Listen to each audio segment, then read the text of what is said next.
Tuckson. Good evening. My name is Dr. Reed Tuckson, and I am the co-founder of the Black Coalition Against COVID. I am a physician who has great interest in this pandemic and providing every person in our nation with factual information so that you, each one of you, can make the choices and decisions that you need to make to save your life, those of your families, and those who live in your communities. Welcome to our virtual town hall on COVID-19 in 2022. We will cover tonight issues about, do I really need a booster? And we'll give you updates on the new variants and many other questions that we know are on the minds of each of you in the audience. This event tonight is hosted by NFL Alumni Kansas City chapter in collaboration with the outstanding people from our Kansas City, Missouri Health Department. The goal of this evening's event is to help you get your questions answered about COVID-19. And we want to make sure that we are reaching you in a way that you can hear and appreciate the kind of conversation so that it makes sense. Danon Hughes, former wide receiver, Kansas City Chiefs, and the NFL Alumni Kansas City chapter president. J.C. Pearson, former defensive back, Kansas City Chiefs, and the vice president of NFL Alumni Kansas City chapter. Will Shields, former guard, Kansas City Chiefs, 12-time Pro Bowler, and a member of the Pro Football Hall of Fame. Dr. Marva Jones, who is the director of the Kansas City, Missouri Health Department. Dr. Dana Hawkinson, the medical director of Infection Prevention and Control at the University of Kansas Health System. And Dr. Mark Steele, the executive Chief Clinical Officer for University Health. Welcome to all of our panelists. And let's go ahead and get started with you, Danon Hughes. As president of the Alumni chapter, tell us a little bit about the NFL Alumni and a little bit about the campaign that we are participating in tonight. Well, as Will and JC can attest to, we've been very fortunate, very blessed to be able to wear a jersey, play a game for a living, and be able to have this kind of platform for the rest of our lives. And we all know that although we play a game on the field, a large part of our success on the field, we had each other's back. Now, once we retire, we get old and gray and we're outside of the game, that caring doesn't stop. And the NFL Alumni is not about just congregating together and parties and different things. It's about still extending into the community, showing how we care not only about each other, but also about those in our community. And with the COVID-19 pandemic, last year, the NFL Alumni partnered with the CDC to help Americans get educated about the vaccine and encourage them to talk to their doctors, get the facts, and make an informed decision about the vaccination. So JC, Will, and I are joining more than 100 former NFL players who have stepped forward to participate in the campaign and help get the word out to improve the health of all Americans. So this is just one of 20 events that NFL Alumni are hosting to help get the word across the U.S., and we're just happy to be here. We care about each other, we care about others, and we just want to relay some positive news and make sure people are doing their due diligence to make the right decisions. Well, that's really impressive. Thank you so much. Let me turn to Will Shields. Will, I'm very curious why it was important for you to get involved in this campaign after your storied career ended. Well, it always began a long time ago. We've always worked in the community. We've always did different things. We have our own foundation. But even more important is the understanding of what all goes into the work behind to understand what's going on and have those questions. And, the same questions that everyone else have, we have. But also to have the fear of not knowing what's really truth and what's not truth and how everything is going to work. always sort of, put that little thing in the back of your head of, okay, am I getting the right information? Am I working the right way? Do I do the right things? That fear is really real. And I think most people don't understand that. And even as a professional athlete, when these things are going on, you have that fear, you have that anxiety, you have that pressure as far as what to do to protect your family. I have a younger child that actually has a lot of asthma and different things. So I wanted to know, how do I protect him? How do I keep him from getting, the COVID variants of what have you? And then my daughter works in the field of medical. So she's a medical student. So she's always on the background telling us, hey, this is what we do. This is how you do it. This is why you do it. And for me, the biggest fear was, being a, pre-diabetic or type 2 diabetic. What do I do? How do I figure out how to be the safest that I can be? And then what should I be able to, use to be able to best for me, and find out which one, if I am going to get a vaccination, which one is the best? How long does it work? Why does it work? And to me, that was one of the biggest things for me, is actually trying to figure out, what do I do next and how do I do it? And when I went through it, the process and the research, and, everybody needs to do that. Do the process, do the research, ask as many things as you can to as many different doctors as you can, so you get that information and feel comfortable with it. And I think that's what sort of said, hey, my daughter, of course, was that big key in my ear of going, hey, Dad, get the vaccine, get it done as fast as you can. Talking to my doctor, hey, go get it done. And then once I got it done, I was excited about it and figuring out, okay, what's next? How do I keep pushing it down the road so that others can understand what needs to happen so that we all can get back to life as close to normal as we had before?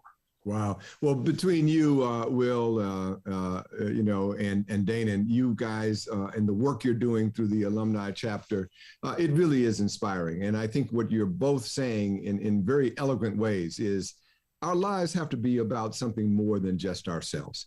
And that in times of crisis, there are some people that, I sort of imagine run away from the problem, and there's others that run to it to try to solve it. And you two are exemplary of so many others of your NFL alumni colleagues who are deciding to make a difference in this world at a time when this world needs people to make a difference. So I just have to thank you for what you are doing.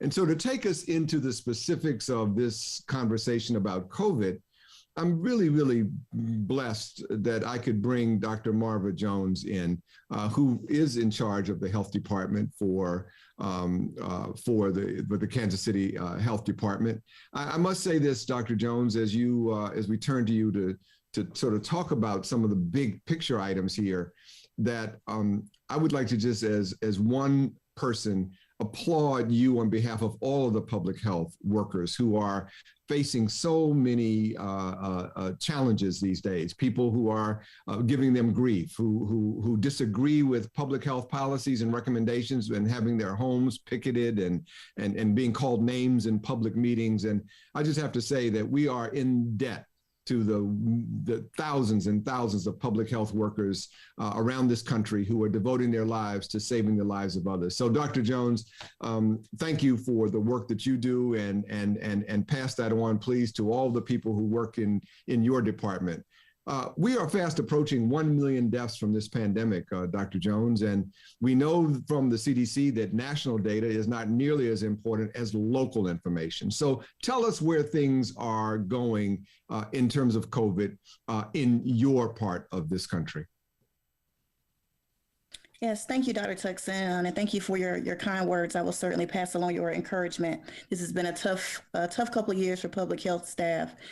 So what I can say about the local environment, we have seen in Kansas City area, nowhere near the level that they were being reported prior. So with Delta, and then with the first wave of Omicron, the BA.1, if you will, we have a case rate of about 20.4 per 100,000 residents, which puts us at what the CDC designates as a somewhat low risk for transmission. When it comes to things like hospitalizations, about 22 people on average in the past week were admitted to the hospital with a COVID diagnosis. Mm. That's a lot of people still, and so it's really a risk. Both the FDA and the CDC last week made announcements about a second booster or a fourth shot, as it were. What are the recommendations that you are making about getting this extra booster dose, this fourth dose, as it were, and what is the recommendations that you all are making in your health department? Yeah, so we are following pretty closely with their guidelines, the CDC and FDA's guidelines.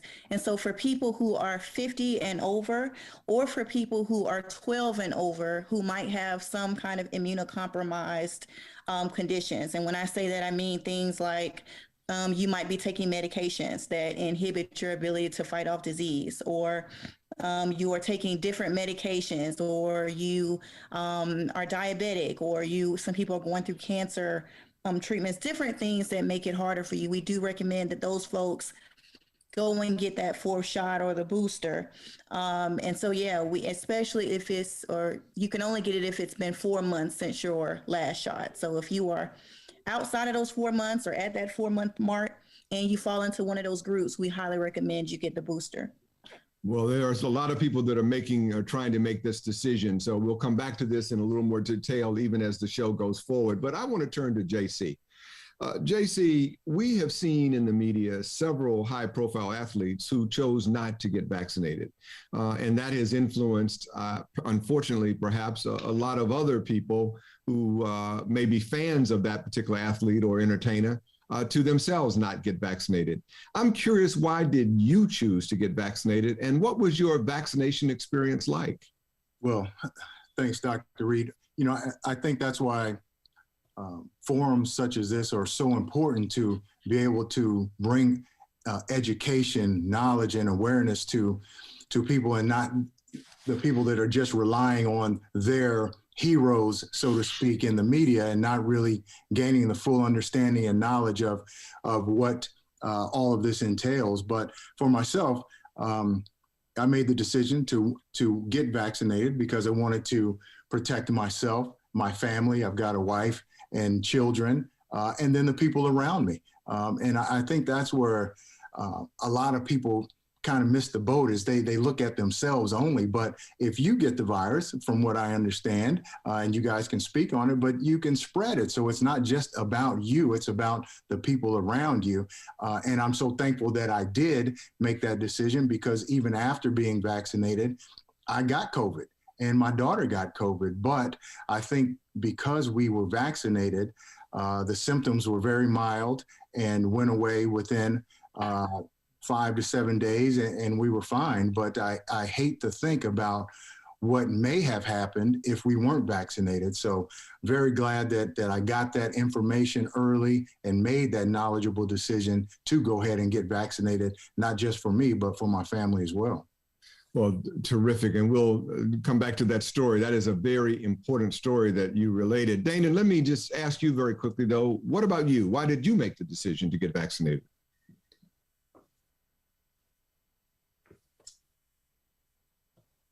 Oh, Dana? I think we lost Dana. Okay. Well, listen, we'll come back and pick up Dana as soon as possible. Dr. Steele, let me turn to you. As the Executive Chief Clinical Officer of University Health, you're interacting with a lot of people, including a lot of young people. Many people continue to struggle with making the decision that our NFL alumni have made to get vaccinated. What are you hearing in terms of the concerns by people who are struggling with making this decision for themselves? Well, thank you, Dr. Tuckson. I think overwhelmingly that the major concern is around safety. Are the vaccines safe? I think there's still people out there that are concerned about, how they were made and how they came to market as quickly as they did, things like that. And are they truly effective? But but slowly but surely, I think we've overcome some of that. Unfortunately, there's also a lot of misinformation out there about the vaccines that we have to try to battle and overcome.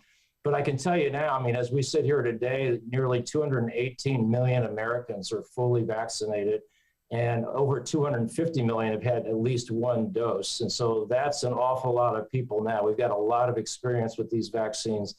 and they're really incredibly safe and really quite effective. And so I think that where we're at now is really trying to get with people one-on-one, and particularly people who are trusted advisors for those individuals, to try to talk them through the vaccines and make sure that they're well informed about how safe and how effective they are. A lot of people, Dr. Steele, that I talk to mention anecdotal reports, things that they hear about something in the news about a person who had a bad experience with a particular vaccine or whatever. One of the most infamous of these stories was a popular female entertainer who talked about a cousin of hers in another country who had something happen to their testicles, and that made news for 48 hours. And we had to fight so hard to overcome that. Let's go back to this point you make about these vaccines as being safe. We've been at this, as you say, a long time now. And really, what are we really learning from all of these doses over this now more than a year of time? What are we really learning about the safety and the effectiveness of these things? Well, I mean, we've learned an awful lot. And we know that the vast majority of people who get the vaccine either experience no symptoms at all or very mild symptoms. Things like a sore arm is fairly common. Occasionally people feel a little bit fatigued, occasionally feel a little bit feverish or achy. But those things don't, if you do have those, typically they last no more than a day or two. Now, we do know that there have been some serious side effects, but fortunately very uncommon. Things like the heart inflammation that can occur in adolescents and young men in particular, and those are with the Pfizer and the Moderna vaccine. And then obviously with the J&J, there's that very rare clotting anomaly that can occur, but particularly in women who are aged 18 to roughly 49. And so it's very limited. It's very uncommon even for that to happen. One point, Dr. Steele, I'd like you to elaborate on as well then is when people start to think about some of the potential side effects of a vaccine, I think they tend also not to think about what the disease itself does.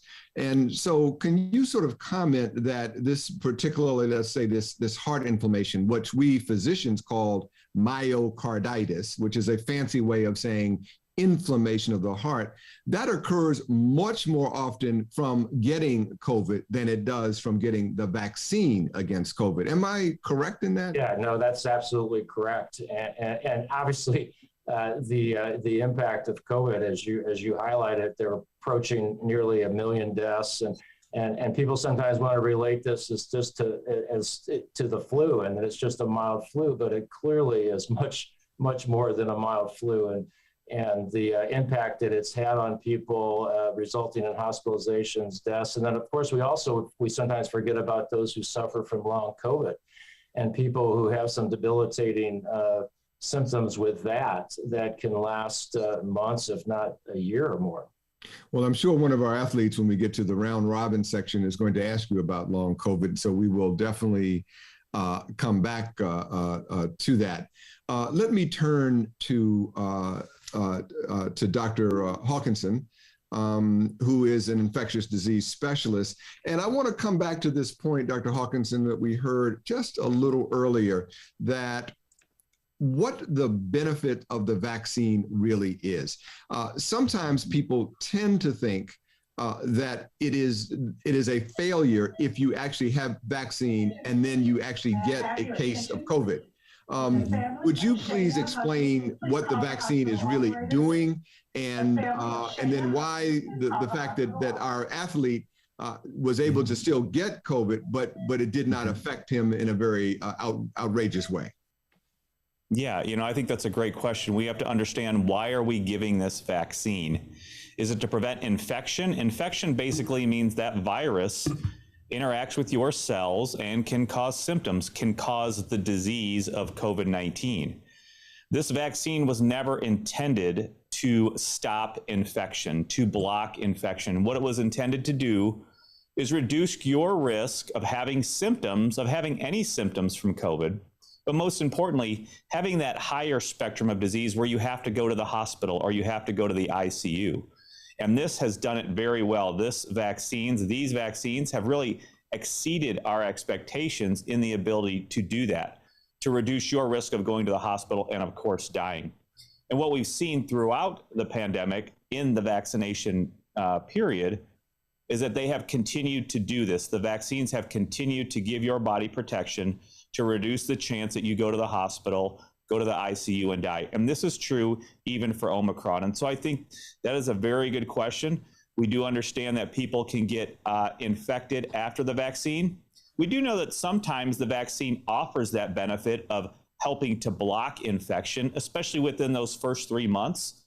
But that ability quickly wanes. And again, that was not the direct goal of the vaccine. The vaccine was to help reduce the chance that you or your loved ones would come to the hospital and then would, of course, need to go to the ICU or even die. And the vaccines continue to do that very well in an extremely safe way as well. Let me just follow up on that with your experience in terms of the patients that have had COVID that have been hospitalized at the University of Kansas Health System. Have you been seeing the same differentiation between those in the hospital and their vaccination status versus those that are not prolonged in the hospital and their vaccination status? What are you seeing? Yeah, oh, absolutely. I mean, it was a heartbreaking time before the vaccine, and I had patients look at me and ask, what can you do? We are not seeing those patients in the hospital right now. Those patients that have had their vaccination and then been up to date, meaning they've gotten their boosters as well. And I can just speak to death rates. You know, from January through March, we had approximately 110 or so deaths. Of those 110 or so deaths, only 4 people were actually fully vaccinated and updated with their booster. And so you can see that the vast majority of those people that come to the hospital and end up having a significantly adverse outcome, death, the vast majority are those people that are not vaccinated and not up to date, meaning they've had their booster as well. That is just so compelling and clear. And I hope that the audience, and especially those who are still struggling to make this decision for themselves or their families, will really pay attention to that. We saw all across this country, 90+% of the people that were hospitalized with COVID were unvaccinated.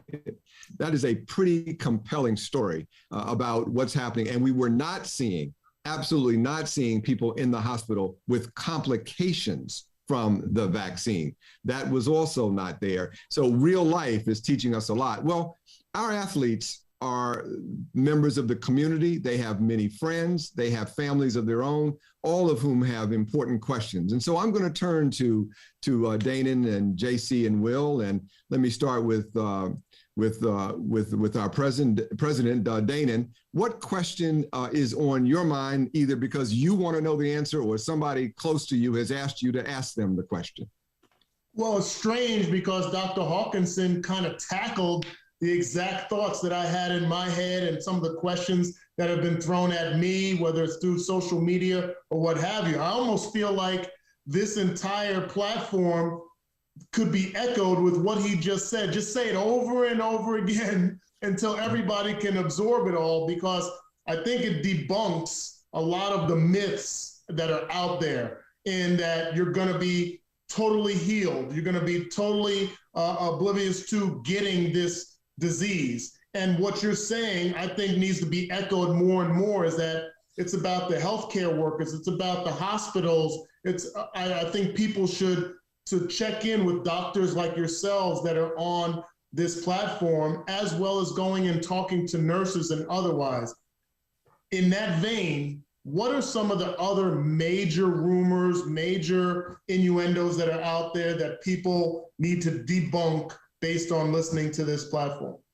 Yeah, so let's go to our health department and first of all start and see, Dr. Jones, what has been the most vexatious, frustrating kinds of misinformation that you are having to overcome with truth and facts and science and evidence? Yeah, it goes back to something Dr. Steele mentioned earlier around fear about how the vaccine was developed. So there's a real fear among people who say this was way too fast. How did they get it together so quickly? We're all just guinea pigs. And so, we're continuously having to explain to people how the technology of these vaccines, specifically the mRNA vaccines, was based on research and processes that had been worked on for years, even going back to the previous SARS virus that we saw a while ago. And so just helping people understand that knowledge can be and the attainment of knowledge can be exponential. And so we don't take as long as we had to take 10 years ago or 15 years ago to develop something. And then I have to talk to people. I share my story about getting the vaccine myself and my children and why I did it, and acknowledging their fear, and really just helping them understand that hey, you get your child their DTaP and MMR and all of those other things, right? And you got those as a kid, right? Well, someone had to be in the beginning stages of those as well to get those. And so that seems to make people think sometimes like, okay, well, maybe this is just where we are. But that I would have to say is one of the most long-standing concerns people have. Will, what's your question? So, earlier we were discussing about how the longevity of COVID, and some people have it longer than others. What is that time period that goes along? And, I've heard about brain fog and different things of that nature. What do those symptoms look like? Good. Dr. Steele, I'll go to you first. Yeah, well, I mean, the prolonged symptoms can be pretty much any of the symptoms that you can have initially with COVID. And so, yeah, brain fog is certainly one of them. People can be chronically fatigued, be worn out for a long period of time. They may have persistent cough, persistent shortness of breath. They could have chest pain that's persistent. Some people may have persistent GI symptoms like nausea or vomiting or diarrhea. So really any symptom that can occur with COVID can potentially be prolonged. We see people who have mental health issues as well, feeling depressed and kind of worn out. So, Dr. Hawkinson, do you want to augment that at all? Yeah, I absolutely would. I think this is a great question because we have seen this. We have seen long COVID affect even our elite athletes, even when they've had mild disease, because they're typically young, so they don't necessarily get that sick, but they may be home for a couple days. They can even get long COVID. We don't understand the mechanisms of this. Is it due to maybe a persistent state of inflammation where you have your immune cells releasing cytokines? Is it maybe due to really micro blood clots where maybe you're not getting that oxygen to your brain, so you have that brain fog, or you're not getting the oxygen through to your lungs, and so you're having that shortness of breath? We don't understand those mechanisms. They're probably multifaceted, but I think what is important to understand is that, we know vaccination can help prevent a lot of that, even up to 50%. So that is extremely important.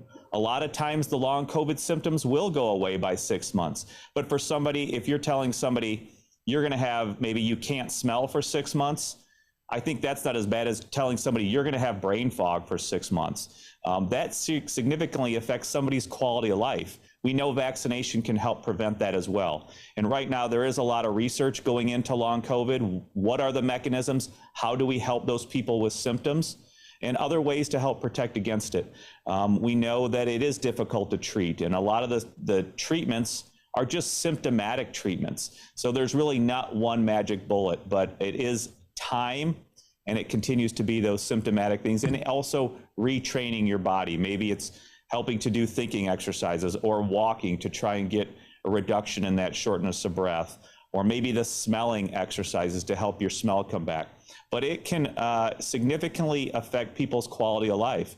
And it's important to understand that even vaccination can help prevent that. It's very important that vaccination does absolutely help to prevent that. And one thing also we haven't mentioned is, first of all, there's going to be, unfortunately, and this makes me sad to say it, there are a lot of Americans who are going to have this syndrome for a very long time. They're going to need medical attention. And guess what? That's coming out of your pocket. That's going to cost people a lot of money. And so for all those reasons, it's important. JC, what's the question that you want to ask? Well, I have a question that, I'm kind of living through this as we speak. I have a daughter that plays club volleyball, and we travel across the country and we play in these convention centers with literally, as Will and Dana know, literally thousands of people in these convention centers all at once. And they really relaxed the mask mandate. So no one has masks on now. So my question is, should we still be wearing masks? And what are the effectiveness of the masks? Because you hear that they work, that they don't work, and things like that. And every time I'm in these venues, I'm thinking to myself, should we all still be masked up or not? Dr. Jones, what's the answer? Why did I know you were going to come to me first for that? Speaking of throwing tomatoes at the public health people, but listen, what we know is that we have to deal with COVID-19 for likely what is going to be a very long time. And so we know that while certain interventions are appropriate for a specific point in time, it's not really healthy for us as a society to keep them long term. And so what we have tried to do is to give people guidelines as to when you should be wearing a mask. So if you're going somewhere that's crowded, there's not a lot of ventilation, as someone said, a good rule of thumb is if you can feel air moving on your cheek, so you know that there's some ventilation there, that you may decide, particularly if your family is vaccinated and you don't have a lot of health risks, you may decide in that circumstance not to wear a mask. If you're waiting in line to buy tickets and there's not a lot of ventilation, you're kind of inside, you can feel that stale, stiff air, and just again, not a lot of breathing room. My family will wear masks, and we highly recommend people do that. So at this point, it is about how do we thoughtfully move forward and build in those interventions in our environment so that we can live safely with this for however long it lasts. Well, would you just quickly, and we're going to have all of our questions and answers will be much briefer now because of the time, and we have a lot more we still want to cover and a couple questions from the chat. But let me just ask you, one of the decisions to make about wearing a mask is we've got this new variant that's come around now, the BA.2 variant that we have seen in Europe, and particularly in the United Kingdom, which is causing a significant amount of problems. Usually the United States gets whatever the UK gets 3 weeks later. Are you worried about that? We do anticipate cases, to go back up. We do not anticipate the severity level that we saw previously. Why? Because of the number of people that we have vaccinated now, as well as the number of people who have been infected with COVID-19, the first Omicron variant.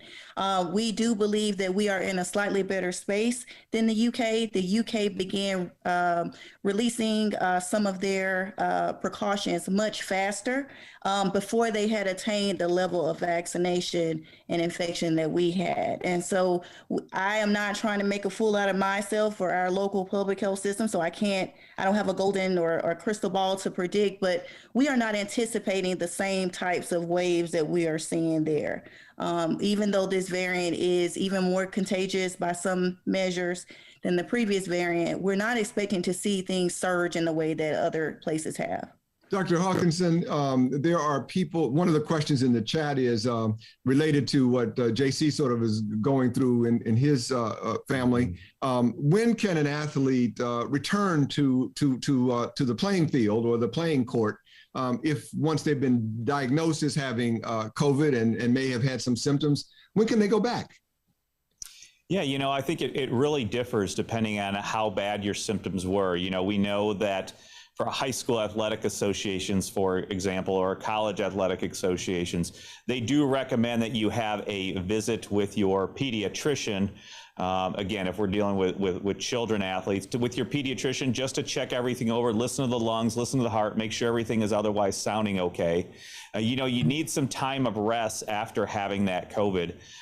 If not, a week or 10 days or 14 days, it can be variable based on the child's symptoms, but you do want to give that child rest. And if you think they've had, an illness for 7 or more days, it's probably reasonable to go to your pediatrician, have an initial evaluation, and just make sure that everything's safe from there on out to go ahead and get back to participation. And one other thing that comes out of Dr. Jones's comments about the mask is one of the things, and one of our athletes said it so wonderfully a few minutes ago, and that is they have a concern for other people, not just themselves. And so we wear our masks not only to protect ourselves but to protect the other person. It's a sense of ethics, of morality. If I know that I can make you sick by simply breathing on you, then I need to be taking all the precautions I can to make sure I don't sicken you. This is just a normal thing that civilized human beings do for one another. I would imagine the same thing in terms of returning to the playing environment, back into the locker room. We want to make sure that that person is no longer infectious. And so that becomes extremely important. One of the other questions we have from the chat, and I'm going to see, Dr. Steele, this is going to be an interesting question for you, and it's one that you probably are not ever asked. That's why I'm turning to you, and just to see how you will work through it. Someone is asking, don't we agree that the decision to be vaccinated should be made by the individual and that there should not be any mandates? When you hear something like that, how do you start to process that in your mind?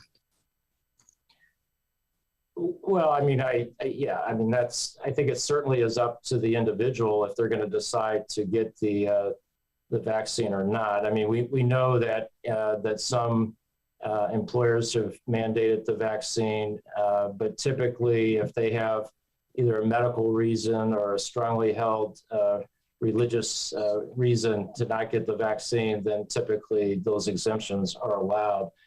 So I think that ultimately, though, that obviously the individual is going to decide, am I going to take this or am I not? Great. Thank you for that response. I think that most of us do understand that these are difficult choices to make. And when you have again, we sort of the context for our conversation, and it's hard for me to even get my arms around what I'm about to say. We are approaching 1 million Americans who will die from a disease that we do not have to die from. And so we also are dealing with a disease where the decisions that I make as an individual have a profound effect on you, the other person. And so how does a society grapple with that? These are very, very fundamental issues to what it means to have a civilization. And I don't think anyone is always wise enough to know all of the right answers. But I know in my life, if I was to know that I was going to make somebody else sick because I didn't wear a mask or I didn't get vaccinated and I was around them, I would feel so terrible, especially our seniors who have unfortunately borne such a burden here. So we'll leave it to there, but that's an important question, and I'm glad that it was asked. There is a question, Dr. Jones, about pregnancy. I don't know whether you are, specializing on OBGYN issues today, but let me just sort of ask you what the long-term effects on pregnancy are for the vaccine or the boosters. Yeah, so the good news, and before you pass it to one of the physicians, the good news based on just our epidemiological data through the public health side, we have seen no long-term effects, no effects on pregnant women or their ability to become pregnant in the future. Plenty of people throughout the trials of the vaccines have subsequently become pregnant. There have not been any abnormalities in the babies. And so we have not seen any risk to women or their babies. Good. And Dr. either Mark or Dana, do you want to weigh in on the pregnancy issue?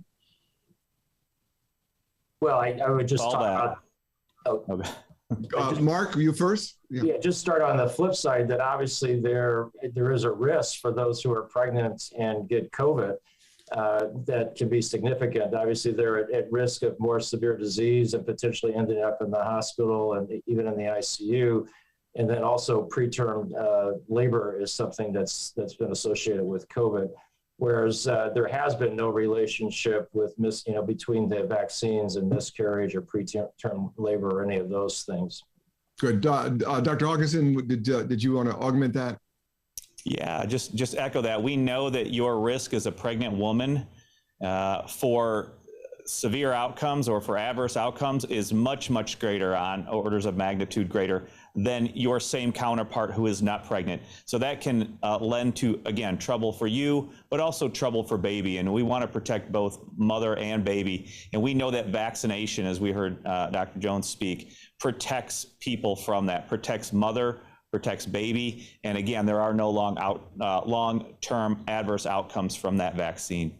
And to put just a fine stamp on this, the American Association of Obstetrics and Gynecology has ruled unequivocally that this vaccine is safe for pregnant women. And we also know that one of the rumors that's often out there is that somehow the vaccine will affect the DNA, the genetics of the child. Be very clear. That cannot happen because the vaccine cannot get into the part of the cell where the DNA is. So if you've been one of those people on the wrong end of the misinformation deal, avoid that misinformation. And again, what our docs just said is the risk of a bad pregnancy is so much higher from getting the disease as opposed to any concern about the vaccine. So that becomes important. Let me turn to our athletes again and see which of you has a question that you want to get into the in front of our medical experts. It looks like Will is ready to go. Go ahead, Dana. Oh, Dana, okay. So I will say this, I think what we have to get back to also, I think the information is great, but I think the key factor that always keeps coming back to me is about talking with doctors, getting facts, and making informed decisions about the vaccination. And what I mean by that is that, you know, my father always said when I was growing up, some things will make you laugh or make you cry. And what we have with social media is that although there's a lot of faulty things that are being spoken about in social media, there's also the other side. There's a lot of quality information. There are a lot of nurses and doctors that have podcasts and platforms that are providing the right information. So I think we need to really be encouraging people, check the facts. Check with the proper people. I'm not gonna go and talk to my neighbor about being an NFL player when I can call Will Shields, who's a Hall of Fame player. Like you gotta talk to the right people to get the right information to make an educated decision about your life. So I think we need to all use our platforms, use this platform to make sure that we are echoing that sentiment to people, is that get the right facts. Don't just get facts. Don't get the comfortable facts that kind of lean towards your fears, but get the proper facts and connect with the proper people that are in this every single day and have been for the last 2 years. Well, Dana, you really are a leader, and that was a leadership position. And so that's what the NFL alumni are all about, encouraging people to get informed decisions, talking to their doctors, and then making the personal decision that makes the most sense for you. But it's got to be based, please, on scientific data and evidence, not what Pookie on the internet had to say this week. That ain't going to save you or your children. Well, we have about 3 minutes left, and I want to go around robin very quickly to our docs panel, starting with Dr. Jones, and then Dr. Steele, and then Dr. Hawkinson. What, in just 30 seconds each, what is the one take-home message that you want to leave our audience with tonight? Yes, let's use this opportunity and the lessons that we've learned from the past couple of years to really think about our physical health. Let's use this time to brush up on getting our glucose measures and making sure that we're on top of any hypertension issues we have, all of these conditions that we know are likely to make COVID-19 worse on our bodies. So let's use this time and what we've learned to, get out there, get active, protect our mental health, and just be well. Thank you. Dr. Steele. Yeah, I think I would just echo what Dr. Hawkinson talked about the power of these vaccines in preventing severe illness and hospitalizations and death. And so for those folks who have not been vaccinated, certainly we hope that they will become vaccinated. And then also the importance of the booster, particularly the first booster, since we know the most about that, that we know that adds significant protection to people in terms of, once again, preventing those serious things from happening. Thank you. Dr. Hawkinson. Yeah, I would echo Dr. Steele and his comments, and also I like the pivot Dr. Jones took. I think it's important. These COVID vaccines are just one aspect of prevention. We know there are so many other aspects of prevention that you can do to help your loved ones live a good quality of life, and that is getting those preventive things done. Get vaccinated if you need to get vaccinated. Be up to date with all of your vaccinations. Talk with your medical teams. Get your cancer screenings. We know that during the pandemic, cancer screenings went down, and that led to now larger cancer diagnosis at further stages. So get those things done.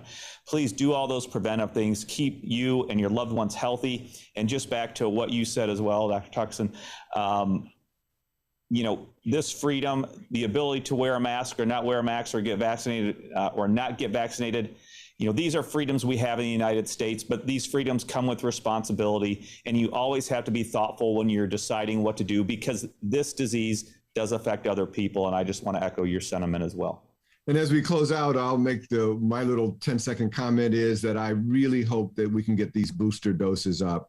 We now did a great job over time of getting the primary series of vaccines up. And that's why Dr. Jones sort of mentions that when we think about the new variant coming over from Europe, coming back to visit us, that because we have a lot of people vaccinated with their primary series, it puts us in a better position. Unfortunately, we're still behind in vaccination when we compare ourselves to the United Kingdom, particularly when it comes to the boosters. And so while we see them as maybe getting through this next wave, we don't want to be caught naked with this next wave. I'm begging each of you, if you have not gotten your booster doses yet, think about it, do the research, do the homework. And if you can at all possibly, we really do urge you to get that booster up. We've got to get the number of booster protected people up in the United States if we're going to make sure that we're not going to get inundated again with another wave. Well, we have enjoyed this conversation so much. I really want to thank Marva Jones. I want to thank Dana Hawkinson and very much, and Dr. Steele. It has been just so wonderful to have you here with us.